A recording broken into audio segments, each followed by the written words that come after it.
नमस्कार दोस्तों, मेरे चैनल में आपका स्वागत है। मैं हूं दीपाली पोरवल और आज मैं बात करूंगी मेंटल स्ट्रेस के बारे में। इंडिया में अगर सबसे ज़्यादा ज़रूरत है किसी टॉपिक पर बात करने की तो मेरे ख्याल से वो है मेंटल स्ट्रेस। इस टॉपिक पर हम सबसे कम बात करते हैं। हम अपने फैमिली मेम्बर्स तो छोड़िए, अपने दोस्तों के साथ भी इस मुद्दे पर बात करने में थोड़ा हिचकिचाते हैं। आखिर क्या है इसकी वजह और क्यों ऐसा हमें लगता है कि भाई सामने वाले को मेंटल स्ट्रेस नहीं हो सकता है। ये धारणा जो हमने मन में बना रखी है, हम किस तरह से दूसरों का मजाक उड़ा देते हैं, तुरंत हंस देते हैं उन पर। अगर कोई हमसे इस बारे में बात करता है इस टॉपिक पर तो हम हंस कर उसको किनारे कर देते हैं। हम ये भूल जाते हैं कि हम खुद या फिर हमारे आसपास या फिर हमसे जुड़ा हुआ कोई भी बहुत ही करीबी सदस्य भी इस डिप्रेशन का या किसी भी तरह के मेंटल स्ट्रेस का शिकार हो सकता है। आज हम बात करेंगे इसी टॉपिक के बारे में, और इससे पहले हम आपको ये बता देना चाहेंगे कि मेंटल स्ट्रेस का एक ऐसा लेवल है जो कि छोटे बच्चों से लेकर बड़े बुजुर्गों तक में किसी को भी हो सकता है। ये ना तो अमीरी गरीबी देखता है, ना उम्र देखता है, ना आपका वर्ग देखता है। तो इसके बारे में जानना और आपस में बात करना बहुत ज़रूरी है। तो शुरू करते हैं हम बच्चों से। पहले हम आपको बताना चाहेंगे कि मेंटल स्ट्रेस क्या है। मेंटल स्ट्रेस एक ऐसी कंडीशन है हमारे वेलबींग की, हमारी वेलनेस की, हमारे माइंड, बॉडी एंड सोल की, जब हम आपस में तीनों चीज़ों को कनेक्ट नहीं कर पाते हैं। हो सकता है कि हम स्ट्रेस के किसी ऐसे दौर से गुजर रहे हों जहाँ हम कुछ ज़्यादा अकेले पड़ गए हों, या फिर हो सकता है कि हम कुछ अंदर ऐसा गिल्ट रखे हुए हैं जिसकी वजह से हम खुलकर किसी से बात नहीं कर पा रहे। कुछ ऐसा है जो हमें अंदर का चोट रहा है, या फिर ये भी हो सकता है कि सब कुछ लाइफ में अच्छा चल रहा था और सडनली एक सेटबैक आ जाता है जिसके साथ हम कोलेट नहीं कर पा रहे हैं। तो इनमें से कोई भी सिचुएशन आपके साथ भी आ सकती है, इसलिए ज़रूरी है कि आप इस बात को समझें। और सबसे बड़ी बात है कि मेंटल स्ट्रेस को या मेंटल वेलबींग को भी हमें एक ऐसे ही तौर तरीके से लेना चाहिए जैसे हम किसी भी आम फिजिकल इशू को लेते हैं। मान लीजिए हमें बुखार आ जाता है तो हम लोगों को बताते हैं कि हाँ मेरी तबीयत ख़राब है। इवन अगर हमें हार्ट का कोई इशू है, हमें कैंसर है, हम डायबिटिक हैं, थायराइड है या एनीथिंग ऑफ दैट सॉर्ट, तो हम लोगों से बात करते हैं, हम उनका राय मशवरा मांगते हैं, हम डॉक्टर के पास जाते हैं। पर जब बात आती है मेंटल स्ट्रेस की तो हम उसको अकेले सहते हैं, हम किसी की मदद नहीं लेते हैं, हम डॉक्टर को नहीं दिखाते हैं, हम काउंसलर के पास जाने से झिझकते हैं, हम खुद में उस बीमारी से, उस दिक्कत से, उस समस्या से जूझते रहते हैं, जो कि आगे जाकर काफ़ी हानिकारक हो सकती है।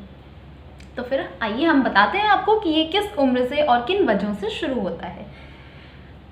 छोटा बच्चा एक मान लीजिए घर में है, घर में 2 बच्चे हैं मान लीजिए, और जो बड़ा बच्चा होता है वो ऑब्वियसली जब तक वो अकेला होता है तो सारा अटेंशन, सब कुछ डिज़ायर, सब कुछ हमारे उसी के लिए होते हैं। पर जब हमारे घर में एक दूसरा बच्चा आ जाता है तो हमारा attention, that is very obvious, उधर शिफ्ट हो जाता है। और ये जब शिफ्ट होता है ना तो आप नहीं समझ पाते हैं, पर बड़े वाले बच्चे पर ये एक बहुत ही नेगेटिव इम्पैक्ट डालता है। उसके लिए ये सडन शिफ्ट एक सेटबैक की तरह ही काम करता है। उसको नहीं समझ में आता, उसकी भी उम्र इतनी बड़ी नहीं हुई, इतना ज़्यादा वो बड़ा नहीं हुआ है कि वो इस चीज़ को समझ सके कि क्यों उसके पेरेंट्स या उसके रिलेटिव सडनली उसके छोटे भाई या बहन की तरफ इंक्लाइन हो रहे हैं। ये चीज़ एज अ पेरेंट हमें समझने की ज़रूरत है कि हम किस तरह से अपने दोनों बच्चों में तालमेल बना सकते हैं, हम किस तरह से उन्हें एहसास दिलाएं कि हमारे लिए हमारे दोनों बच्चे इम्पॉर्टेंट हैं। और सच बात तो यही है कि हम भारतीय पेरेंट्स कई बार इस चीज़ में बहुत पीछे रह जाते हैं। उसकी वजह जानते क्या है? We can not express ourselves as a parent. हो सकता है कि हमारे अंदर अभी वो हैबिट्स नहीं विकसित हुई हैं कि हम अपने बच्चे को हग करें, हम उसके साथ टाइम स्पेंड करें, हम उससे पूछें कि उसे कहीं कोई दिक्कत तो नहीं है, कोई समस्या तो नहीं है। नहीं, हम ऐसा नहीं करते। हम बस एज अ फ्लो बस जी रहे हैं कि बेटा तुम्हें ये करना है, you have to do this. तुम पढ़ाई कर रहे हो तो तुम्हें सिर्फ पढ़ाई करनी है, तुम अगर किसी से बात कर रहे हो तो तुम्हें सिर्फ वही करना है, तुम खेल रहे हो तो तुम्हें सिर्फ खेलना है। हम एक एडवाइस नहीं देते, हम आदेश देते हैं। जबकि बदलते समय के साथ ज़रूरी है कि हम अपने बच्चों के थोड़ा दोस्त बनने की कोशिश करें।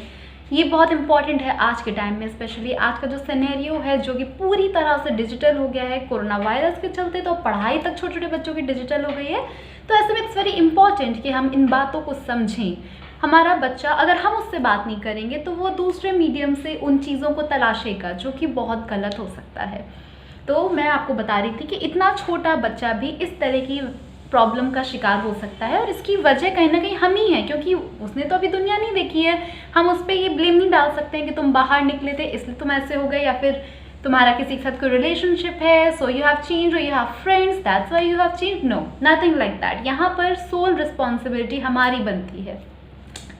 इसके बाद आता है एज ग्रुप अराउंड 12 to 16 और 17, यानी कि क्लास 6 और 7 से लेकर 12 तक के जो बच्चे होते हैं, इस टाइम पे सिलेबस सडनली चेंज होता है। आपका बच्चा 5th में जब तक था तब तक वो छोटा भी था, और पढ़ाई भी उतनी नहीं थी, कम थी, प्राइमरी प्री प्राइमरी क्लासेस पार की थी। उसके बाद जब 6th में बच्चा आता है तो सडनली उसको बोर्ड्स का एक खौफ दे दिया जाता है कि तुम्हारे बोर्ड एग्जाम्स होने हैं in around 2 to 3 years and you have to start preparing for that. उसको बता दिया जाता है कि उसको IIT JEE क्लियर करना है, या उसको MBBS में जाना है, या he or she has to pursue CLAT or anything like that only। ये चलता रहता है, ये सिलसिला चलता आ रहा है जनरेशन से, और ये आगे भी चलता ही रहेगा। हम कितना भी कहें कि हम अपने बच्चों पर अपने सपने नहीं थोपेंगे, अपनी इच्छाएं नहीं थोपेंगे, पर कहीं ना कहीं वो हम कर बैठते हैं। कितने भी कूल पेरेंट हम क्यों ना हो, पर हम ऐसी चीज़ें करने ही लगते हैं। दैट इज़ वेरी ऑटोमेटिक, इसमें किसी का कोई फॉल्ट नहीं है। पर इन सब चक्करों में अपनी इच्छाओं, अपने सपनों का उसको दबाव देते देते, प्रेशर उस पर डालते डालते हम ये भूल जाते हैं कि है तो वो बच्चा, वो भी तो इन चेंजेस के साथ किसी तरह से कोप अप कर रहा है। और ये जो एज होती है, इस समय बच्चों के बहुत सारे फिजिकल चेंजेस भी हो रहे होते हैं। Like if she is a girl, she is changing biologically, isn't it? Even if it's a boy, he is suddenly growing beard, the mustaches and the behavior changes। बहुत से ऐसे बच्चे होते हैं जो इन चेंजेस के साथ सडनली नहीं एडजस्ट कर पाते हैं, उनको ये सब ऑड लगता है, उन्हें नहीं समझ में आता है कि हमारी बॉडी में ये चेंजेस क्यों आ रहे हैं। कई बार वो बॉडी शेमिंग का शिकार हो जाते हैं, स्कूल में, कॉलेज में, अपने फ्रेंड्स के साथ, अपने नेबर्स, इवन अपनी फैमिली में भी। ये वो टाइम होता है जब एज अ पेरेंट हमें हमारे बच्चों को सबसे ज़्यादा मजबूती से संभालना चाहिए, क्योंकि यही वो उम्र है जहाँ या तो आप बिगड़ सकते हैं या बन सकते हैं। एंड इन फैक्ट यही वो एज भी है आज के टाइम पर जब हमारे बच्चों के, या फिर इस एज के बच्चों के रिलेशनशिप की तरफ डिज़ायर्स बढ़ने लगते हैं, वो ऑपोजिट सेक्स की तरफ इंटरेस्टेड होने लगते हैं, वो बाहर की दुनिया देखना चाहते हैं, और ऐसे में हमारा साथ उनके लिए बहुत ज़रूरी है। अगर एज अ पेरेंट आप नहीं कुछ कर पा रहे हैं तो आपको ये देखना चाहिए कि आपकी फैमिली में और कौन है जो आपके बच्चों से थोड़ा नज़दीकी बढ़ा सके, कौन उनका साथ दे सकता है। क्योंकि अगर बच्चे किसी से शेयर नहीं करेंगे अपनी बातें, अपनी मन की भावनाएं, तो वो ऑब्वियसली अपने आप कंक्लूजन्स निकालेंगे और या फिर अपने दोस्तों से मांगेंगे।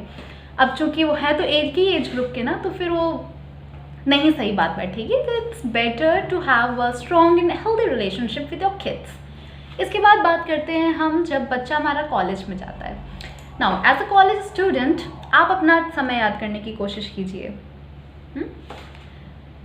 मस्ती करते थे, थोड़ा बहुत सपने देखे थे, उनको अचीव करने की कोशिश करते हैं। अब की लाइफ बहुत चेंज हो चुकी है। There are drastic changes in the behaviour, in the patterns of study, of schooling, of everything. Education has change to a level.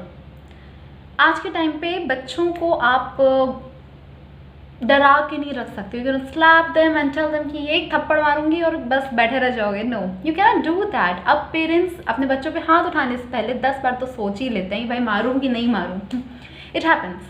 और यही मतलब ये जितने एज ग्रुप्स मैंने अभी तक बताए हैं, यहीं से मेंटल स्ट्रेस का बीज बच्चे के दिमाग में, दिल में बोने लग जाता है। यहीं से शुरुआत हो जाती है उसके कि वो किस तरह से अपने चीज़ों को डील कर सकता है। यहीं से वो शुरुआत होती है जब आप एज अ पेरेंट या फिर अपने काउंसलर के पास ले जाकर अपने बच्चे की चीज़ें देख सकते हैं, समझ सकते हैं कि आखिर वो क्या चाहता है, वो कितना स्ट्रॉन्ग है। स्ट्रॉन्ग सिर्फ फिजिकल रिजेम्बलेंस नहीं होता है, इमोशनली, मेंटली स्ट्रॉन्ग होना भी बहुत ज़रूरी है। और अगर आप ही उस चीज़ को इग्नोर करते रहे या नहीं समझ सके तो फिर आगे के लिए ये बहुत ही गलत साबित हो जाता है। बच्चे का फ्यूचर उसके प्रेजेंट पे निर्भर करता है। और एक बात और, जब भी कभी हमारे आसपास कोई परेशान होता है तो हमें कोशिश करनी चाहिए उसके पास्ट जानने की, कई बार किसी के बचपन की किसी घटना से जुड़कर भी आप उसके कंक्लूजन तक पहुंच सकते हैं।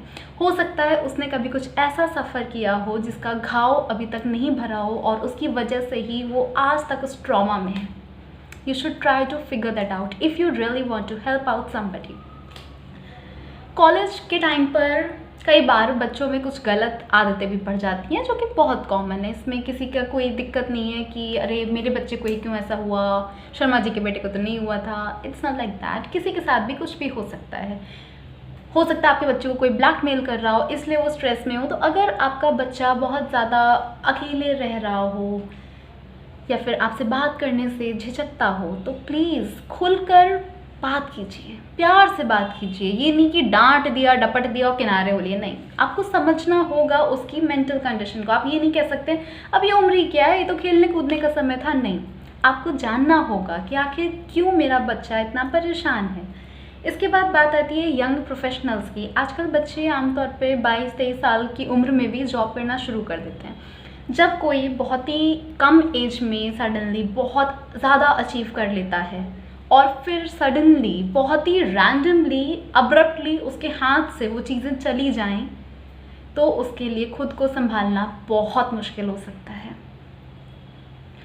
क्योंकि आप एक बार सोच के देखिए कि आपके हाथ में 2 लड्डू हैं, आपके फेवरेट वाले चॉकलेट्स हैं, सब कुछ है आपके आसपास, और अचानक से वो सब आपसे छिन गया।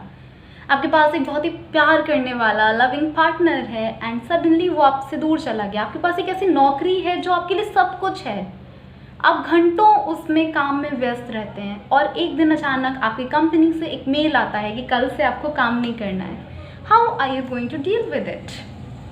ये समझना बहुत मुश्किल है। आमतौर पे जब किसी के साथ ऐसा होता है तो एज अ फ्रेंड और एज अ गाइड और एज अ रिलेटिव और एज अ कज़न कुछ भी, हम उस बंदे को समझाने लगते हैं it's okay, it is a phase, it will pass. पर आप उसकी जगह पे खड़े होकर सोचिए, that is not just a phase, that was his और हर लाइफ। उसमें धमाका हुआ है यार। How can he deal with it so easily? ही और she needs time to accustom with that new routine. He was used to work from 9 to 12 hours and suddenly he is workless. He doesn't have any work to do. इस condition से deal करना भी बहुत मुश्किल होता है, specially तब जब आपने कम एज में बहुत ज़्यादा फेम, मनी, नेम सब कुछ हासिल कर लिया हो। तो उसके बाद अगर आपके हाथ से सडनली सब कुछ छिन जाता है तो ऑब्वियसली उस रूटीन में खुद को ढालने में बहुत समय लगता है। और तब हम उम्मीद करते हैं कि हमारे जो करीबी हैं, हमारे समझने वाले जो हैं, हमारा सर्कल है बहुत क्लोज वन का, वो हमारे साथ रहे। पर जब ऐसा नहीं हो पाता है तो ऑब्वियस है कि बंदा घबराएगा। ये भी एक मेंटल स्ट्रेस की सीढ़ी है। इसके बाद हम बात करते हैं मैरिड कपल्स की। कौन कहता है कि शादीशुदा कपल्स की ज़िंदगी में कोई तनाव नहीं होता है? बिल्कुल होता है। कई बार ऐसे बहुत से कपल्स होते हैं जो आपस में बात नहीं करते हैं ज़्यादा। उन्हें एक दूसरे से बात करने में समझ में नहीं आता। I mean they don't know what to talk about, they don't have anything in common, और maybe they just don't like each other now. ऐसे में भी एक पार्टनर तो ज़रूर ही एक अलग तरह के ट्रॉमा से गुजर रहा होता है। हो सकता है कि ये दूसरे सामने वाले बंदे को उसका अंदाज़ा भी नहीं हो, जो कि बहुत गलत है। और जब बात इस तरह से क्लोज कपल्स की आती है तो कई बार लोग मतलब तीसरे बंदे को इन्वॉल्व करना भी नहीं चाहते हैं, इसलिए भी वे चुप रह जाते हैं और अंदर अंदर घुटते रहते हैं। पर ये जो अंदर अंदर घुटने वाला जो प्रोसेस होता है ना, यही उनके आगे के लिए डेंजरस हो जाता है। ये घुटन उन्हें एकदम तोड़ देती है। They are not telling anybody because they are smiling everywhere. वो आपको नॉर्मली टेक्स्ट कर रहे हैं, आपसे बहुत ही प्यार से बात कर रहे हैं, पर आप अंदाज़ा नहीं लगा सकते हैं कि इस समय उनकी अंदर की कंडीशन क्या है। इसके बाद हम बात करते हैं 40-45 ईयर्स ओल्ड के लोगों की। ये वो एज होती है जिसे हम मिड एज कहते हैं। आपने काफ़ी कुछ पा लिया है ज़िंदगी में, आपके पास एक अच्छी लविंग फैमिली है, you have kids, you have a good job, you are at a senior level position, everything is good. मगर फिर भी कहीं कुछ छूट जाने जैसी बात है। आप यहाँ एडजस्ट नहीं कर पा रहे हैं, आप वहाँ एडजस्ट नहीं कर पा रहे हैं, क्योंकि ये एज ऐसी है। आपके लिए एडजस्टमेंट करना मुश्किल है। आपको एक तरफ ये लगता है कि आपकी उम्र हो रही है और दूसरी तरफ आपको ये भी तनाव हो रहा होता है कि आपने अभी इनफ सेविंग्स नहीं कर रखी, या फिर आपके बच्चे अभी छोटे हैं, उन्हें बड़ा होना है, उनके लिए तैयारियां करनी है. There are so many things going around in head and you need to deal with all of it. You need to sort it out, but not at the expense of others of course. इस age में, middle age में सबसे ज़्यादा tension की बात होती है, क्योंकि आप एक ऐसे दोहराव पे खड़े होते हैं जहाँ आपको पता है कि आप कुछ नया नहीं शुरू कर सकते हैं और पुराना आप पकड़ के अपने पास रख नहीं पा रहे हैं. कई बार ऐसी सिचुएशन लोगों के सामने आती है. It's better to talk it out. आप जिसको अपना करीबी समझते हो, आपके दोस्त हों, आपके रिश्तेदार हों, आपकी फैमिली, आपकी बीवी, whatever, you should talk it out to them. ऐसा नहीं है कि आपके पास कुछ नहीं होगा तो वो आपका साथ छोड़ देंगे. नहीं, वो आपके अपने हैं, वो फिर भी आपके साथ रहेंगे और आपको ये बात समझने की ज़रूरत है. इसके बाद हम बात करते हैं रिटायर्ड लोगों की. पूरी ज़िंदगी काम करने में लगा दी and suddenly you are left with no work. It's just like the young professional who was getting so much and suddenly he is come to 0 point. यही बात होती है रिटायर हो चुके लोगों के साथ भी. उन्होंने पूरी ज़िंदगी काम किया, इतना कमाया, नाम कमाया, पैसा कमाया and everything, and suddenly they have retired. अब उनको ये, अगर उन्होंने पहले से तैयारी नहीं करी है, जो कि आमतौर पे बहुत सारे लोगों के साथ हो जाता है कि हम कर लेंगे कुछ जो मन में आएगा, हम नया जॉब देख लेंगे या फिर हम बिजनेस डाल लेंगे, but it's not that easy and that takes them into the depression stage. उनको, क्योंकि उनको समझ नहीं आ रहा है, they are not used to spending time at home. They need to volunteer outside. उन्हें बाहर घूमना है, उन्हें लोगों से मिलना है, क्योंकि वो उनकी आदत है इतने सालों की. आप उसमें कुछ नहीं कर सकते हैं. पर अगर उस एज में, उस दौर में उनको नहीं समझा गया तो फिर उनकी इतने सालों की मेहनत भी ख़राब हो सकती है, क्योंकि वो अकेलापन जो उनकी ज़िंदगी में अब नया नया आ गया है वो उसके साथ डील नहीं कर पा रहे हैं. तो बात बस इतनी सी मैं आपसे कहना चाह रही हूँ कि आप किसी के भी मेंटल स्ट्रेस को ये कह के नहीं डाल सकते हो कि अरे यार उसकी तो इतनी अच्छी जॉब है, इतना अच्छा कमाती है, कमाता है, उसको क्या बात का स्ट्रेस है. ना आप ये कह सकते हैं अरे तो बच्चा है इतना छोटा सा, वो किस बात से परेशान हो रहा है यार, भाई बहन से कैसी जेलसी. अरे होती है यार. उसके बाद आप ये भी नहीं कह सकते हो अरे उसके पास तो बंगला है, कार्स है, इतनी अच्छी वाइफ है, इतना अच्छा हस्बैंड है, इतनी अच्छी हैंडसम सैलरी वाली जॉब है, इसको किस बात का स्ट्रेस होगा. अरे नहीं यार, होता है स्ट्रेस. स्ट्रेस के बहुत कारण होता है. सबसे बड़ी बात है कि हर इंसान का अपने स्ट्रेस से डील करने का एक तरीका होता है और वो सबका अलग अलग होता है. कोई उससे बहुत इजीली डील कर देता है तो किसी को वक्त लगता है, किसी को किसी के साथ की ज़रूरत होती है तो कोई अकेले रहना चाहता है, कोई अंदर अंदर घुटता रहता है तो कोई दूसरों से शेयर करके अपना मन हल्का करता है, कोई उस टाइम पे एकदम आइसोलेट कर लेता है खुद को, मिलना जुलना छोड़ देता है सबसे, और कोई उसको लिख कर अपने दिलो दिमाग से उतार देता है. पर जो घाव होते हैं ना, मेंटल स्ट्रेस जिन वजहों से हुआ है, वो जो घाव होते हैं वो कहीं ना कहीं इंसान को पिंच करते रहते हैं.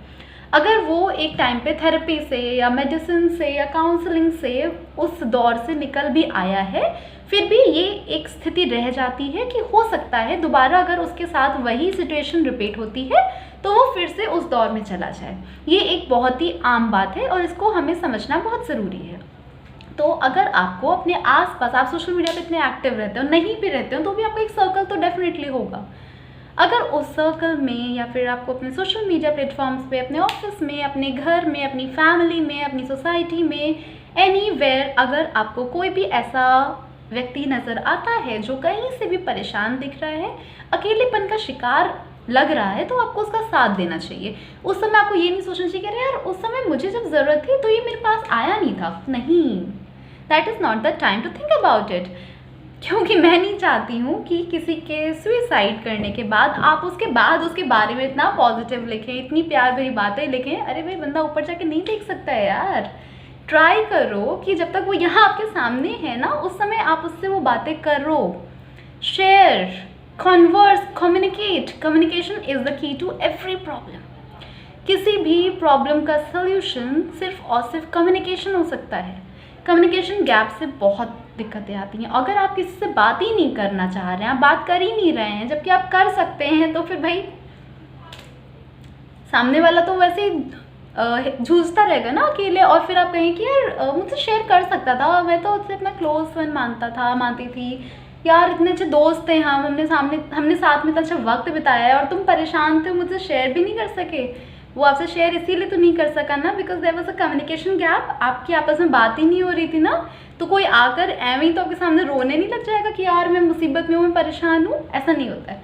मैंने कई लोगों को ऐसे भी देखा है, जैसे कि यूजुअली मेंटल स्ट्रेस के जो सिम्टम्स होते हैं वो यही होते हैं कि विड्रॉल आ जाता है।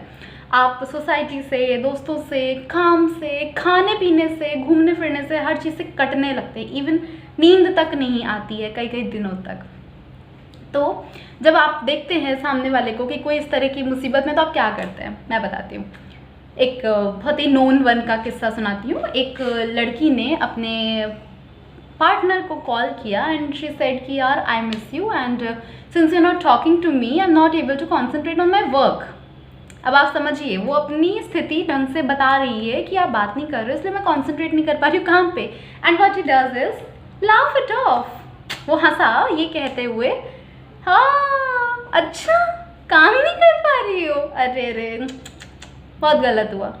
तो ये नहीं होता है, ये रिएक्शन आपका नहीं होना चाहिए। अगर उसने इतनी बड़ी बात आपसे शेयर की है, अगर वो कुछ कहना चाह रही है तो लिसन यार, एटलीस्ट सुन सकते हो। अगर कोई ट्रस्ट करके आपसे कुछ कह रहा है तो हमें उस ट्रस्ट की मर्यादा को समझना चाहिए। हमें इस बात को बिल्कुल ध्यान में रखना चाहिए कि यार सामने वाला हम पे ट्रस्ट करता है, इसलिए इतनी बड़ी बात, अपने दिल की बात हमसे कह रहा है।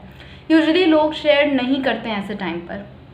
इसलिए अगर आपको अपने आसपास कोई भी ऐसा बंदा दिखता है जो आपको लग रहा है कि डिप्रेशन की फर्स्ट स्टेज पर भी है, माइन्यूट सा भी नज़र आ रहा है, तो प्लीज़ उससे बात करिए। हो सकता है कि आपका एक कॉन्वर्सेशन उसको उसके अगली स्टेज पर जाने से या उसको अपना अगला फैसला लेने से बचा ले। कई बार मात्र एक कॉल या एक मैसेज किसी की ज़िंदगी बचा और बदल सकता है। और बात वही है कि सबका डील करने का तरीका बिल्कुल अलग होता है। आप अगर कोई वक्त मांग रहा है, अकेले रहना चाहता है, तो गिव हिम स्पेस, बट इतना स्पेस भी मत दीजिए कि उस स्पेस को भरने में आपकी सारी उम्र लग जाए या फिर वो व्यक्ति कुछ दूसरा तरीका अपना ले उस स्पेस को ख़त्म करने का, उस स्पेस को भरने का। नहीं, आप दूर से ही उस पर नज़र रखें। किसी को भी ऐसे टाइम पर अकेले छोड़ना नहीं चाहिए। मेंटल स्ट्रेस पे बात करना बहुत ज़रूरी है। अगर आप अपने किसी दोस्त से बात नहीं करना चाहते हैं, देन अपनी फैमिली से बात करिए, किसी काउंसलर से बात कर लीजिए जो आपको जानता ही नहीं हो, एकदम अननोन बंदा हो, बट बात करना ज़रूरी। जब तक आप कम्युनिकेट नहीं करेंगे तब तक चीज़ें सॉर्ट आउट हो ही नहीं सकती हैं। और दिल से बोझ ख़त्म करना बहुत ज़रूरी है। If you are having guilt about something, throw it off. ज़िंदगी एक ही मिली है यार, अगर गिल्ट में ही जीते रहना है तो फिर आगे क्या होगा। So just concentrate on present, stay happy, stay healthy and stay communicated। अगर आपको इस वीडियो या मेंटल स्ट्रेस से जुड़े कोई भी सवाल हो तो आप मुझसे पूछ सकते हैं। आप चाहें तो मेरे Instagram handle Deepali Porwal DEEPALIPORWAL 11 पर भी मुझसे कनेक्ट कर सकते हैं। Thank you. नमस्कार दोस्तों, मेरे चैनल में आपका स्वागत है। मैं हूं दीपाली पोरवाल और आज मैं बात करूंगी मेंटल स्ट्रेस के बारे में। इंडिया में अगर सबसे ज़्यादा ज़रूरत है किसी टॉपिक पर बात करने की तो मेरे ख्याल से वो है मेंटल स्ट्रेस। इस टॉपिक पर हम सबसे कम बात करते हैं। हम अपने फैमिली मेम्बर्स तो छोड़िए, अपने दोस्तों के साथ भी इस मुद्दे पर बात करने में थोड़ा हिचकिचाते हैं। आखिर क्या है इसकी वजह और क्यों ऐसा हमें लगता है कि भाई सामने वाले को मेंटल स्ट्रेस नहीं हो सकता है। ये धारणा जो हमने मन में बना रखी है, हम किस तरह से दूसरों का मजाक उड़ा देते हैं, तुरंत हंस देते हैं उन पर।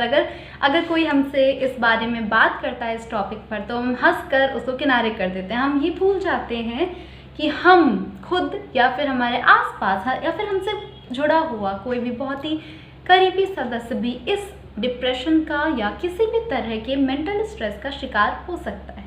आज हम बात करेंगे इसी टॉपिक के बारे में। और इससे पहले हम आपको ये बता देना चाहेंगे कि मेंटल स्ट्रेस का एक ऐसा लेवल है जो कि छोटे बच्चों से लेकर बड़े बुजुर्गों तक में किसी को भी हो सकता है। ये ना तो अमीरी गरीबी देखता है, ना उम्र देखता है, ना आपका वर्ग देखता है। तो इसके बारे में जानना और आपस में बात करना बहुत ज़रूरी है। तो शुरू करते हैं हम बच्चों से। पहले हम आपको बताना चाहेंगे कि मेंटल स्ट्रेस क्या है।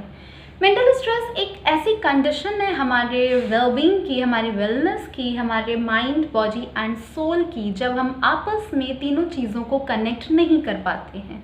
हो सकता है कि हम स्ट्रेस के किसी ऐसे दौर से गुजर रहे हों जहाँ हम कुछ ज़्यादा अकेले पड़ गए हों, या फिर हो सकता है कि हम कुछ अंदर ऐसा गिल्ट रखे हुए हैं जिसकी वजह से हम खुलकर किसी से बात नहीं कर पा रहे, कुछ ऐसा है जो हमें अंदर अंदर कचोट रहा है। या फिर ये भी हो सकता है कि सब कुछ लाइफ में अच्छा चल रहा था और सडनली एक सेटबैक आ जाता है जिसके साथ हम कोलेट नहीं कर पा रहे हैं। तो इनमें से कोई भी सिचुएशन आपके साथ भी आ सकती है, इसलिए ज़रूरी है कि आप इस बात को समझें। और सबसे बड़ी बात है कि मेंटल स्ट्रेस को या मेंटल वेलबींग को भी हमें एक ऐसे ही तौर तरीके से लेना चाहिए जैसे हम किसी भी आम फिजिकल इशू को लेते हैं। मान लीजिए हमें बुखार आ जाता है तो हम लोगों को बताते हैं कि हाँ मेरी तबीयत ख़राब है। इवन अगर हमें हार्ट का कोई इशू है, हमें कैंसर है, हम डायबिटिक हैं, थायराइड है या एनीथिंग ऑफ दैट सॉर्ट, तो हम लोगों से बात करते हैं, हम उनका राय मशवरा मांगते हैं, हम डॉक्टर के पास जाते हैं। पर जब बात आती है मेंटल स्ट्रेस की तो हम उसको अकेले सहते हैं, हम किसी की मदद नहीं लेते हैं, हम डॉक्टर को नहीं दिखाते हैं, हम काउंसलर के पास जाने से झिझकते हैं, हम खुद में उस बीमारी से, उस दिक्कत से, उस समस्या से जूझते रहते हैं, जो कि आगे जाकर काफ़ी हानिकारक हो सकती है। तो फिर आइए हम बताते हैं आपको कि ये किस उम्र से और किन वजहों से शुरू होता है। छोटा बच्चा, एक मान लीजिए घर में है, घर में 2 बच्चे हैं मान लीजिए, और जो बड़ा बच्चा होता है वो ऑब्वियसली जब तक वो अकेला होता है तो सारा अटेंशन, सब कुछ डिज़ायर, सब कुछ हमारे उसी के लिए होते हैं। पर जब हमारे घर में एक दूसरा बच्चा आ जाता है तो हमारा attention, that is very obvious, उधर शिफ्ट हो जाता है। और ये जब शिफ्ट होता है ना तो आप नहीं समझ पाते हैं, पर बड़े वाले बच्चे पर ये एक बहुत ही नेगेटिव इम्पैक्ट डालता है। उसके लिए ये सडन शिफ्ट एक सेटबैक की तरह ही काम करता है। उसको नहीं समझ में आता, उसकी भी उम्र इतनी बड़ी नहीं हुई, इतना ज़्यादा वो बड़ा नहीं हुआ कि वो इस चीज़ को समझ सके कि क्यों उसके पेरेंट्स या उसके रिलेटिव सडनली उसके छोटे भाई या बहन की तरफ इंक्लाइन हो रहे हैं। ये चीज़ एज अ पेरेंट हमें समझने की ज़रूरत है कि हम किस तरह से अपने दोनों बच्चों में तालमेल बना सकते हैं, हम किस तरह से उन्हें यह एहसास दिलाएं कि हमारे लिए हमारे दोनों बच्चे इम्पॉर्टेंट हैं। और सच बात तो यही है कि हम भारतीय पेरेंट्स कई बार इस चीज़ में बहुत पीछे रह जाते हैं। इसकी वजह पर जानते क्या है? We can not express ourselves as a parent. हो सकता है कि हमारे अंदर अभी वो हैबिट्स नहीं विकसित हुई हैं कि हम अपने बच्चे को हग करें, हम उसके साथ टाइम स्पेंड करें, हम उससे पूछें कि उसे कहीं कोई दिक्कत तो नहीं है, कोई समस्या तो नहीं है। नहीं, हम ऐसा नहीं करते हैं। हम बस एज अ फ्लो बस जी रहे हैं कि बेटा तुम्हें ये करना है, you have to do this. तुम पढ़ाई कर रहे हो तो तुम्हें सिर्फ पढ़ाई करनी है, तुम अगर किसी से बात कर रहे हो तो तुम्हें सिर्फ वही करना है, तुम खेल रहे हो तो तुम्हें सिर्फ खेलना है। हम एक एडवाइस नहीं देते, हम आदेश देते हैं। जबकि बदलते समय के साथ ज़रूरी है कि हम अपने बच्चों के थोड़ा दोस्त बनने की कोशिश करें। ये बहुत इंपॉर्टेंट है आज के टाइम में, स्पेशली आज का जो सिनेरियो है जो कि पूरी तरह से डिजिटल हो गया है कोरोना वायरस के चलते, तो पढ़ाई तक छोटे छोटे बच्चों की डिजिटल हो गई है। तो ऐसे में इट्स वेरी इंपॉर्टेंट कि हम इन बातों को समझें। हमारा बच्चा, अगर हम उससे बात नहीं करेंगे तो वो दूसरे मीडियम से उन चीज़ों को तलाशेगा, जो कि बहुत गलत हो सकता है। तो मैं आपको बता रही थी कि इतना छोटा बच्चा भी इस तरह की प्रॉब्लम का शिकार हो सकता है, और इसकी वजह कहीं ना कहीं हम ही हैं, क्योंकि उसने तो अभी दुनिया नहीं देखी है। हम उस पर ये ब्लेम नहीं डाल सकते हैं कि तुम बाहर निकले थे इसलिए तुम ऐसे हो गए, या फिर तुम्हारा किसी के साथ कोई रिलेशनशिप है सो यू हैव चेंज, और you have friends that's why you have change. No, nothing like that. यहाँ पर सोल रिस्पॉन्सिबिलिटी हमारी बनती है। इसके बाद आता है एज ग्रुप अराउंड 12 to 16 और 17, यानी कि क्लास 6 और 7 से लेकर 12 तक के जो बच्चे होते हैं, इस टाइम पे सिलेबस सडनली चेंज होता है। आपका बच्चा 5th में जब तक था तब तक वो छोटा भी था और पढ़ाई भी उतनी नहीं थी, कम थी, प्री प्राइमरी क्लासेस पार की थी। उसके बाद जब 6th में बच्चा आता है तो सडनली उसको बोर्ड्स का एक खौफ दे दिया जाता है कि तुम्हारे बोर्ड एग्जाम्स होने हैं in around 2 to 3 years and you have to start preparing for that. उसको बता दिया जाता है कि उसको IIT JEE क्लियर करना है, या उसको MBBS में जाना है, या he or she has to pursue CLAT और anything like that only। ये चलता रहता है, ये सिलसिला चलता आ रहा है जनरेशन से, और ये आगे भी चलता ही रहेगा। हम कितना भी कहें कि हम अपने बच्चों पर अपने सपने नहीं थोपेंगे, अपनी इच्छाएं नहीं थोपेंगे, पर कहीं ना कहीं वो हम कर बैठते हैं। कितने भी कूल पेरेंट हम क्यों ना हो, पर हम ऐसी चीज़ें करने ही लगते हैं। दैट इज़ वेरी ऑटोमेटिक, इसमें किसी का कोई फॉल्ट नहीं है। पर इन सब चक्करों में अपनी इच्छाओं, अपने सपनों का उसको दबाव देते देते, प्रेशर उस पर डालते डालते हम ये भूल जाते हैं कि है तो वो बच्चा, वो भी तो इन चेंजेस के साथ किसी तरह से कोप अप कर रहा है। और ये जो एज होती है, इस समय बच्चों के बहुत सारे फिजिकल चेंजेस भी हो रहे होते हैं. Like if she is a girl, she is changing biologically, isn't it? Even if it's a boy, he's suddenly growing beard, the mustaches and the behavior changes. बहुत से ऐसे बच्चे होते हैं जो इन चेंजेस के साथ सडनली नहीं एडजस्ट कर पाते हैं. उनको ये सब ऑड लगता है, उन्हें नहीं समझ में आता है कि हमारी बॉडी में ये चेंजेस क्यों आ रहे हैं. कई बार वो बॉडी शेमिंग का शिकार हो जाते हैं, स्कूल में, कॉलेज में, अपने फ्रेंड्स के साथ, अपने नेबर्स, इवन अपनी फैमिली में भी. ये वो टाइम होता है जब एज अ पेरेंट हमें हमारे बच्चों को सबसे ज़्यादा मजबूती से संभालना चाहिए, क्योंकि यही वो उम्र है जहाँ या तो आप बिगड़ सकते हैं या बन सकते हैं. एंड इन फैक्ट यही वो एज भी है आज के टाइम पर जब हमारे बच्चों के या फिर इस एज के बच्चों के रिलेशनशिप की तरफ डिज़ायर्स बढ़ने लगते हैं. वो ऑपोजिट सेक्स की तरफ इंटरेस्टेड होने लगते हैं, वो बाहर की दुनिया देखना चाहते हैं. और ऐसे में हमारा साथ उनके लिए बहुत ज़रूरी है. अगर एज अ पेरेंट आप नहीं कुछ कर पा रहे हैं तो आपको ये देखना चाहिए कि आपकी फैमिली में और कौन है जो आपके बच्चों से थोड़ा नज़दीकी बढ़ा सके, कौन उनका साथ दे सकता है. क्योंकि अगर बच्चे किसी से शेयर नहीं करेंगे अपनी बातें, अपनी मन की भावनाएं, तो वो ऑब्वियसली अपने आप कंक्लूजन्स निकालेंगे और या फिर अपने दोस्तों से मांगेंगे. अब चूँकि वो है तो एक ही एज ग्रुप के ना, तो फिर वो नहीं सही बात बैठेगी. तो it's better to have a strong and healthy relationship with your kids. इसके बाद बात करते हैं हम जब बच्चा हमारा कॉलेज में जाता है. Now as a college student आप अपना समय याद करने की कोशिश कीजिए.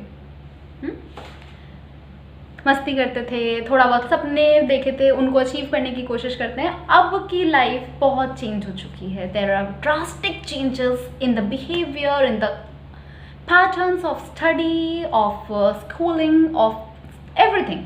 Education has changed to a level. आज के टाइम पे बच्चों को आप डरा के नहीं रख सकते. You can slap them and tell them कि ये एक थप्पड़ मारूंगी और बस बैठे रह जाओगे. No, you can not do that. अब पेरेंट्स अपने बच्चों पे हाथ उठाने से पहले 10 बार तो सोच ही लेते हैं भाई मारूँ कि नहीं मारूँ. It happens. और यही मतलब ये जितने एज ग्रुप्स मैंने अभी तक बताए हैं, यहीं से मेंटल स्ट्रेस का बीज बच्चे के दिमाग में, दिल में बोने लग जाता है. यहीं से शुरुआत हो जाती है उसके कि वो किस तरह से अपने चीज़ों को डील कर सकता है. यहीं से वो शुरुआत होती है जब आप एज अ पेरेंट या फिर अपने काउंसलर के पास ले जाकर अपने बच्चे की चीज़ें देख सकते हैं, समझ सकते हैं कि आखिर वो क्या चाहता है, वो कितना स्ट्रॉन्ग है. स्ट्रॉन्ग सिर्फ फिजिकल रिजेम्बलेंस नहीं होता है, इमोशनली, मेंटली स्ट्रांग होना भी बहुत ज़रूरी है.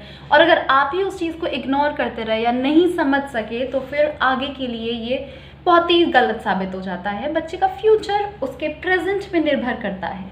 और एक बात और, जब भी कभी हमारे आसपास कोई परेशान होता है तो हमें कोशिश करनी चाहिए उसके पास्ट जानने की. कई बार किसी के बचपन की किसी घटना से जुड़कर भी आप उसके कंक्लूजन तक पहुंच सकते हैं. हो सकता है उसने कभी कुछ ऐसा सफ़र किया हो जिसका घाव अभी तक नहीं भरा हो और उसकी वजह से ही वो आज तक उस ट्रॉमा में है. You should try to figure that out if you really want to help out somebody. College के टाइम पर कई बार बच्चों में कुछ गलत आदतें भी पड़ जाती हैं जो कि बहुत कॉमन है. इसमें किसी का कोई दिक्कत नहीं है कि अरे मेरे बच्चे को ही क्यों ऐसा हुआ, शर्मा जी के बेटे को तो नहीं हुआ था. It's not like that. किसी के साथ भी कुछ भी हो सकता है. हो सकता है आपके बच्चे को कोई ब्लैकमेल कर रहा हो इसलिए वो स्ट्रेस में हो. तो अगर आपका बच्चा बहुत ज़्यादा अकेले रह रहा हो या फिर आपसे बात करने से झिझकता हो तो प्लीज़ खुलकर बात कीजिए, प्यार से बात कीजिए. ये नहीं कि डांट दिया, डपट दिया और किनारे हो लिए. नहीं, आपको समझना होगा उसकी मेंटल कंडीशन को. आप ये नहीं कह सकते अब ये उम्र ही क्या है, ये तो खेलने कूदने का समय था. नहीं, आपको जानना होगा कि आखिर क्यों मेरा बच्चा इतना परेशान है. इसके बाद बात आती है यंग प्रोफेशनल्स की. आजकल बच्चे आमतौर पे 22-23 साल की उम्र में भी जॉब करना शुरू कर देते हैं. जब कोई बहुत ही कम एज में सडनली बहुत ज़्यादा अचीव कर लेता है और फिर सडनली बहुत ही रैंडमली, अब्रप्टली उसके हाथ से वो चीज़ें चली जाएं तो उसके लिए खुद को संभालना बहुत मुश्किल हो सकता है. क्योंकि आप एक बार सोच के देखिए कि आपके हाथ में 2 लड्डू हैं, आपके फेवरेट वाले चॉकलेट्स हैं, सब कुछ है आपके आसपास और अचानक से वो सब आपसे छिन गया. आपके पास एक बहुत ही प्यार करने वाला लविंग पार्टनर है एंड सडनली वो आपसे दूर चला गया. आपके पास एक ऐसी नौकरी है जो आपके लिए सब कुछ है. आप घंटों उसमें काम में व्यस्त रहते हैं और एक दिन अचानक आपकी कंपनी से एक मेल आता है कि कल से आपको काम नहीं करना है। How are you going to deal with it? ये समझना बहुत मुश्किल है। आमतौर पे जब किसी के साथ ऐसा होता है तो एज अ फ्रेंड और एज अ गाइड और एज अ रिलेटिव और एज अ कजन कुछ भी, हम उस बंदे को समझाने लगते हैं it's okay, it is a phase, it will pass. पर आप उसकी जगह पे खड़े होकर सोचिए, that is not just a phase, that was his और हर लाइफ। उसमें धमाका हुआ है यार। How can he deal with it so easily? ही और she needs time to accustom with that new routine. He was used to work from 9 to 12 hours and suddenly he is workless. He doesn't have any work to do. इस condition से deal करना भी बहुत मुश्किल होता है, specially तब जब आपने कम एज में बहुत ज़्यादा फेम, मनी, नेम सब कुछ हासिल कर लिया हो। तो उसके बाद अगर आपके हाथ से सडनली सब कुछ छिन जाता है तो ऑब्वियसली उस रूटीन में खुद को ढालने में बहुत समय लगता है। और तब हम उम्मीद करते हैं कि हमारे जो करीबी हैं, हमारे समझने वाले जो हैं, हमारा सर्कल है बहुत क्लोज वन का, वो हमारे साथ रहे। पर जब ऐसा नहीं हो पाता है तो ऑब्वियस है कि बंदा घबराएगा। ये भी एक मेंटल स्ट्रेस की सीढ़ी है। इसके बाद हम बात करते हैं मैरिड कपल्स की। कौन कहता है कि शादीशुदा कपल्स की ज़िंदगी में कोई तनाव नहीं होता है? बिल्कुल होता है। कई बार ऐसे बहुत से कपल्स होते हैं जो आपस में बात नहीं करते हैं ज़्यादा। उन्हें एक दूसरे से बात करने में समझ में नहीं आता। I mean they don't know what to talk about, they don't have anything in common, और maybe they just don't like each other now. ऐसे में भी एक पार्टनर तो ज़रूर ही एक अलग तरह के ट्रॉमा से गुजर रहा होता है। हो सकता है कि ये दूसरे सामने वाले बंदे को उसका अंदाज़ा भी नहीं हो, जो कि बहुत गलत है। और जब बात इस तरह से क्लोज कपल्स की आती है तो कई बार लोग मतलब तीसरे बंदे को इन्वॉल्व करना भी नहीं चाहते हैं, इसलिए भी वे चुप रह जाते हैं और अंदर अंदर घुटते रहते हैं। पर ये जो अंदर अंदर घुटने वाला जो प्रोसेस होता है ना, यही उनके आगे के लिए डेंजरस हो जाता है। ये घुटन उन्हें एकदम तोड़ देती है। They not telling anybody because they are smiling everywhere. वो आपको नॉर्मली टेक्स्ट कर रहे हैं, आपसे बहुत ही प्यार से बात कर रहे हैं, पर आप अंदाज़ा नहीं लगा सकते हैं कि इस समय उनकी अंदर की कंडीशन क्या है। इसके बाद हम बात करते हैं 40-45 ईयर्स ओल्ड के लोगों की। ये वो एज होती है जिसे हम मिड एज कहते हैं। आपने काफ़ी कुछ पा लिया है ज़िंदगी में, आपके पास एक अच्छी लविंग फैमिली है, you have kids, you have a good job, you are at a senior level position, everything is good. मगर फिर भी कहीं कुछ छूट जाने जैसी बात है। आप यहाँ एडजस्ट नहीं कर पा रहे हैं, आप वहाँ एडजस्ट नहीं कर पा रहे हैं, क्योंकि ये एज ऐसी है। आपके लिए एडजस्टमेंट करना मुश्किल है। आपको एक तरफ ये लगता है कि आपकी उम्र हो रही है और दूसरी तरफ आपको ये भी तनाव हो रहा होता है कि आपने अभी इनफ सेविंग्स नहीं कर रखी, या फिर आपके बच्चे अभी छोटे हैं, उन्हें बड़ा होना है, उनके लिए तैयारियाँ करनी है। There are so many things going around in head and you need to deal with all of it. You need to sort it out, but not at the expense of others, of course. इस age में, middle age में सबसे ज़्यादा tension की बात होती है, क्योंकि आप एक ऐसे दोहराव पे खड़े होते हैं जहाँ आपको पता है कि आप कुछ नया नहीं शुरू कर सकते हैं और पुराना आप पकड़ के अपने पास रख नहीं पा रहे हैं। कई बार ऐसी सिचुएशन लोगों के सामने आती है। It's better to talk it out. आप जिसको अपना करीबी समझते हो, आपके दोस्त हों, आपके रिश्तेदार हों, आपकी फैमिली, आपकी बीवी, whatever, you should talk it out to them. ऐसा नहीं है कि आपके पास कुछ नहीं होगा तो वो आपका साथ छोड़ देंगे, नहीं, वो आपके अपने हैं, वो फिर भी आपके साथ रहेंगे और आपको ये बात समझने की ज़रूरत है। इसके बाद हम बात करते हैं रिटायर्ड लोगों की।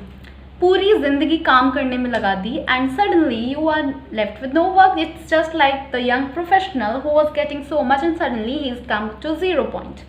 यही बात होती है रिटायर हो चुके लोगों के साथ भी। उन्होंने पूरी ज़िंदगी काम किया, इतना कमाया, नाम कमाया, पैसा कमाया and everything, and suddenly they have retired. अब उनको ये, अगर उन्होंने पहले से तैयारी नहीं करी है, जो कि आमतौर पे बहुत सारे लोगों के साथ हो जाता है कि हम कर लेंगे कुछ जो मन में आएगा, हम नया जॉब देख लेंगे या फिर हम बिजनेस डाल लेंगे, but it's not that easy and that takes them into the depression stage. उनको, क्योंकि उनको समझ नहीं आ रहा है, they are not used to spending time at home, they need to volunteer outside. उन्हें बाहर घूमना है, उन्हें लोगों से मिलना है, क्योंकि वो उनकी आदत है इतने सालों की, आप उसमें कुछ नहीं कर सकते हैं। पर अगर उस एज में, उस दौर में उनको नहीं समझा गया तो फिर उनकी इतने सालों की मेहनत भी ख़राब हो सकती है, क्योंकि वो अकेलापन जो उनकी ज़िंदगी में अब नया नया आ गया है वो उसके साथ डील नहीं कर पा रहे हैं। तो बात बस इतनी सी मैं आपसे कहना चाह रही हूँ कि आप किसी के भी मेंटल स्ट्रेस को ये कह के नहीं डाल सकते हो कि अरे यार उसकी तो इतनी अच्छी जॉब है, इतना अच्छा कमाती है कमाता है, उसको क्या बात का स्ट्रेस है। ना आप ये कह सकते हैं अरे तो बच्चा है इतना छोटा सा, वो किस बात से परेशान हो रहा है यार, भाई बहन से कैसी जेलसी, अरे होती है यार। उसके बाद आप ये भी नहीं कह सकते हो अरे उसके पास तो बंगला है, कार्स है, इतनी अच्छी वाइफ है, इतना अच्छा हस्बैंड है, इतनी अच्छी हैंडसम सैलरी वाली जॉब है, इसको किस बात का स्ट्रेस होगा। अरे नहीं यार, होता है स्ट्रेस। स्ट्रेस के बहुत कारण होता है। सबसे बड़ी बात है कि हर इंसान का अपने स्ट्रेस से डील करने का एक तरीका होता है और वो सबका अलग अलग होता है। कोई उससे बहुत इजीली डील कर देता है तो किसी को वक्त लगता है, किसी को किसी के साथ की ज़रूरत होती है तो कोई अकेले रहना चाहता है, कोई अंदर अंदर घुटता रहता है तो कोई दूसरों से शेयर करके अपना मन हल्का करता है, कोई उस टाइम पे एकदम आइसोलेट कर लेता है खुद को, मिलना जुलना छोड़ देता है सबसे, और कोई उसको लिख कर अपने दिलो दिमाग से उतार देता है। पर जो घाव होते हैं ना, मेंटल स्ट्रेस जिन वजहों से हुआ है, वो जो घाव होते हैं वो कहीं ना कहीं इंसान को पिंच करते रहते हैं। अगर वो एक टाइम पे थेरेपी से या मेडिसिन से या काउंसलिंग से उस दौर से निकल भी आया है, फिर भी ये एक स्थिति रह जाती है कि हो सकता है दोबारा अगर उसके साथ वही सिचुएशन रिपीट होती है तो वो फिर से उस दौर में चला जाए। ये एक बहुत ही आम बात है और इसको हमें समझना बहुत ज़रूरी है। तो अगर आपको अपने आसपास, आप सोशल मीडिया पे इतने एक्टिव रहते हो, नहीं भी रहते हो, तो भी आपका एक सर्कल तो डेफिनेटली होगा। अगर उस सर्कल में या फिर आपको अपने सोशल मीडिया प्लेटफॉर्म्स पे, अपने ऑफिस में, अपने घर में, अपनी फैमिली में, अपनी सोसाइटी में, एनीवेयर, अगर आपको कोई भी ऐसा व्यक्ति नज़र आता है जो कहीं से भी परेशान दिख रहा है, अकेलेपन का शिकार लग रहा है, तो आपको उसका साथ देना चाहिए। उस समय आपको ये नहीं सोचना चाहिए कि अरे यार उस समय मुझे जब ज़रूरत थी तो ये मेरे पास आया नहीं था। नहीं, that is not the time to think about it. क्योंकि मैं नहीं चाहती हूँ कि किसी के सुसाइड करने के बाद आप उसके बाद उसके बारे में इतना पॉजिटिव लिखें, इतनी प्यार भरी बातें लिखें। अरे भाई, बंदा ऊपर जाके नहीं देख सकता है यार। ट्राई करो कि जब तक वो यहाँ आपके सामने है ना, उस समय आप उससे वो बातें करो, share, converse, communicate. Communication is the key to every problem. किसी भी प्रॉब्लम का सल्यूशन सिर्फ और सिर्फ कम्युनिकेशन हो सकता है। कम्युनिकेशन गैप से बहुत दिक्कतें आती हैं। अगर आप किसी से बात ही नहीं करना चाह रहे हैं, आप बात कर ही नहीं रहे हैं, जबकि आप कर सकते हैं, तो फिर भाई सामने वाला तो वैसे ही जूझता रहेगा ना अकेले। और फिर आप कहें कि यार मुझसे शेयर कर सकता था, मैं तो उससे अपना क्लोज फ्रेंड मानती थी यार, इतने अच्छे दोस्त थे हम, हमने साथ में इतना अच्छा वक्त बिताया है, और तुम परेशान थे, मुझसे शेयर भी नहीं कर सके। वो आपसे शेयर इसीलिए तो नहीं कर सका ना, because there was a communication gap. आपकी आपस में बात ही नहीं हो रही थी ना। तो कोई आकर एवं ही तो आपके सामने रोने नहीं लग जाएगा कि यार मैं मुसीबत में हूँ, मैं परेशान हूँ। ऐसा नहीं होता है। मैंने कई लोगों को ऐसे भी देखा है, जैसे कि यूजुअली मेंटल स्ट्रेस के जो सिम्टम्स होते हैं वो यही होते हैं कि विड्रॉल आ जाता है। आप सोसाइटी से, दोस्तों से, काम से, खाने पीने से, घूमने फिरने से, हर चीज़ से कटने लगते हैं। इवन नींद तक नहीं आती है कई कई दिनों तक। तो जब आप देखते हैं सामने वाले को कि कोई इस तरह की मुसीबत में, तो आप क्या करते हैं, मैं बताती हूँ। एक बहुत ही नोन वन का किस्सा सुनाती हूँ। एक लड़की ने अपने पार्टनर को कॉल किया एंड शी सेड कि यार I miss you and since you not talking to me I am not able to concentrate on my work. अब आप समझिए, वो अपनी स्थिति ढंग से बता रही है कि आप बात नहीं कर रहे हो, इसलिए मैं कॉन्सेंट्रेट नहीं कर पा रही हूँ काम पे। And what he does is laugh it of. वो हंसा ये कहते हुए, हाँ अच्छा काम नहीं कर पा रही हो, अरे रे बहुत गलत हुआ।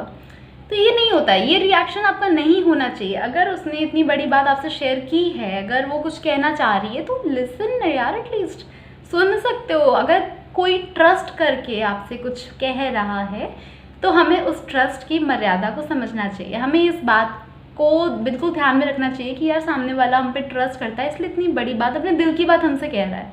यूजुअली लोग शेयर नहीं करते हैं ऐसे टाइम पर। इसलिए अगर आपको अपने आसपास कोई भी ऐसा बंदा दिखता है जो आपको लग रहा है कि डिप्रेशन की फर्स्ट स्टेज पर भी है, माइन्यूट सा भी नज़र आ रहा है, तो प्लीज़ उससे बात करिए। हो सकता है कि आपका एक कॉन्वर्सेशन उसको आप उसके अगली स्टेज पर जाने से या उसको अपना अगला फैसला लेने से बचा ले। कई बार मात्र एक कॉल या एक मैसेज किसी की ज़िंदगी बचा और बदल सकता है। और बात वही है कि